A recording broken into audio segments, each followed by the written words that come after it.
మనందరికీ ఫార్ములా ఈ కార్ రేసులో ఒక స్కామ్ జరిగింది. 55 కోట్లు పర్మిషన్ లేకుండా, అంటే గవర్నమెంట్ అప్రూవల్ లేకుండా డైరెక్ట్గా మౌఖిక ఆదేశాలతోనే కేటీఆర్ కేటాయించారని చెప్పి దానిపైన ఏసీబీ నోటీస్ వచ్చింది. కేటీఆర్కి ఒకసారి, మరోసారి నోటీస్ కూడా వచ్చింది. దానిపైన పెద్ద ఎత్తున విచారణ జరుగుతుంది. కేటీఆర్ని అరెస్ట్ చేస్తారని కూడా ప్రచారం జరుగుతుంది. మనం వింటూనే ఉన్నాం.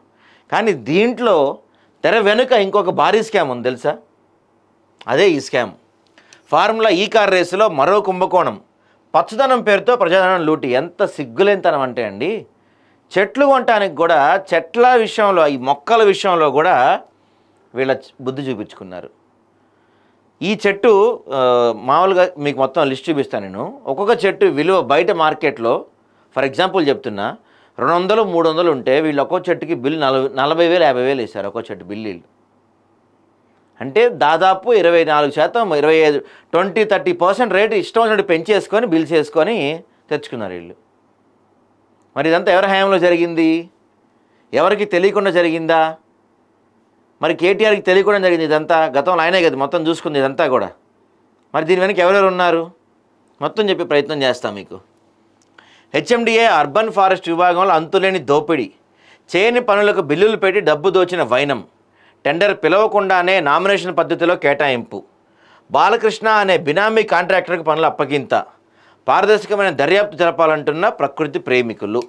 సో ఫార్ములా ఈ కార్ రేసింగ్ను విదేశీ పర్యాటకులు, దేశవ్యాప్తంగా ఉన్న ప్రేక్షకులు ఆకర్షిస్తారనే ఉద్దేశంతో గత ప్రభుత్వం కోట్ల రూపాయలు ఖర్చు చేసింది.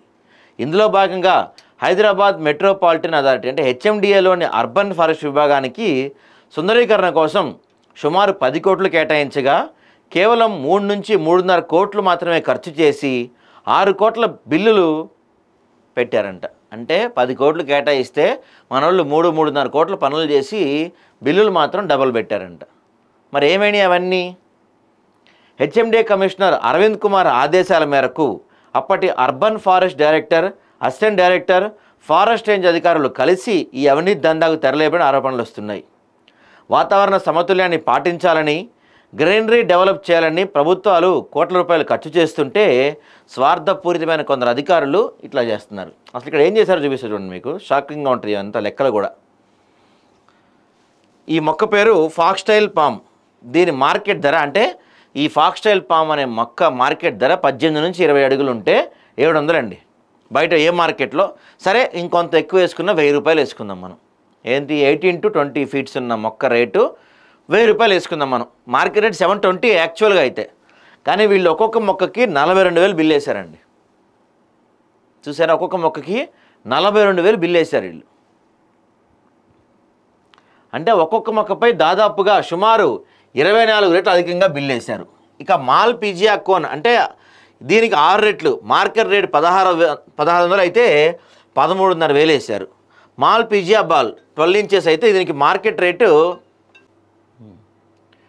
సో ఇది చూడండి నెక్స్ట్ మాల్ పిజియా కోన్, ఇది 6 ఫీట్ ఉంటే మార్కెట్ రేట్ 1600 అయితే మన వాళ్ళు 13,500 వేశారంట. ఇక నెక్స్ట్ మాల్ పిజియా బాల్ 12 ఫీట్ది మార్కెట్ రేటు 650 ఉంటే మన వాళ్ళు 6,000 వేశారంటండి. మాల్ పిజియా బాల్ 14 ఇంచులది మార్కెట్ రేట్ 900 ఉంటే దీనికి కూడా 6,000 వేశారు.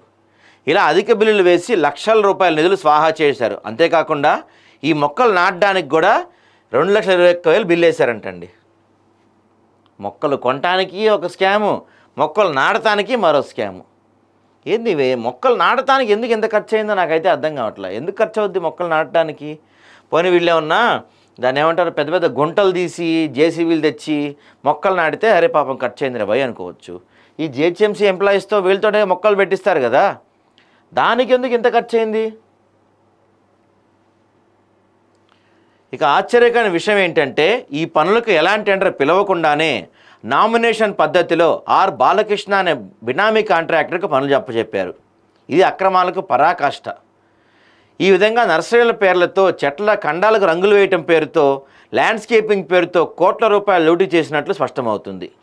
మచ్చికకు ఇవి కొన్ని ఎగ్జాంపుల్స్ మాత్రమే అంటండి, ఇంకా చాలా ఉన్నాయంట. అంటే ఈ జిహెచ్ఎంసీ పరిధిలో ఎంత భారీ అక్రమాలు జరిగినాయి, ఈ ఫార్ములా రేస్ ముసుగులో ఇంకేం అక్రమాలు జరిగినాయి మనకు అర్థమవుతుంది. దీంతోపాటు విషయం ఏంటంటే వీళ్ళ అధికారులు అందరి జీతాలు కూడా లక్షల్లో ఉంటాయంట హెచ్ఎండిఏ వాళ్ళవి. కానీ వీళ్ళు ఒక్కొక్కళ్ళ ఆస్తులు కోట్లలో ఉన్నాయంటండి, కోట్లలో. మరి ఎక్కడి నుంచి వస్తున్నాయి వీళ్ళకి అంతంతా? ఈ అవినీతికి పాల్పడిన అధికారులపై విజిలెన్స్, ఎన్ఫోర్స్మెంట్ అధికారులు సమగ్రంగా దర్యాప్తు చేసి కఠిన చర్యలు తీసుకోవాలని ప్రజల నుంచి తీవ్ర డిమాండ్ వ్యక్తమవుతుంది.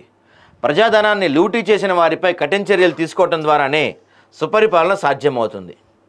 అయితే దర్యాప్తు పారదర్శక నిదర్శనమా అంటే ఫార్ములా ఈ రేస్ నిర్వహణలో జరిగిన ఆర్థిక అవకతవకలు, ముఖ్యంగా అర్బన్ ఫారెస్ట్ విభాగంలో జరిగిన భారీ కుంభకోణం తెలంగాణలో సుపరిపాలన, పారదర్శకతపై తీవ్ర ప్రశ్నలు లేవనెత్తుతుంది.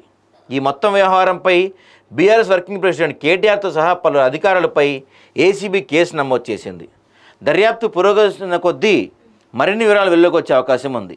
ఈ పరిణామాలు తెలంగాణ రాజకీయాలపై ఎలాంటి ప్రభావం చూపుతాయో వేచి చూడాలి.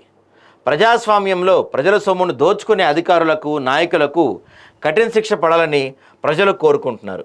ఈ దర్యాప్తు నిజంగా పారదర్శకంగా జరుగుతుందా లేదా కేవలం రాజకీయ ప్రతీకార చర్యగా మిగిలిపోతుందా అన్నది కాలమే నిర్ణయించాలి. ఈ నర్సరీల పేరుతో జరుగుతున్న కోట్ల రూపాయల అవినీతి దందాపై మరిన్ని ఆధారాలతో మీ ముందుకు తీసుకురాబోతుంది హైదరాబాద్. మొన్న కూడా ఈ జిహెచ్ఎంసీలో ఫ్లైఓవర్ పెయింటింగ్ స్కామ్ ఒకటి చూసాము. ఆ తర్వాత ఇప్పుడు ఈ మొక్కల స్కాము.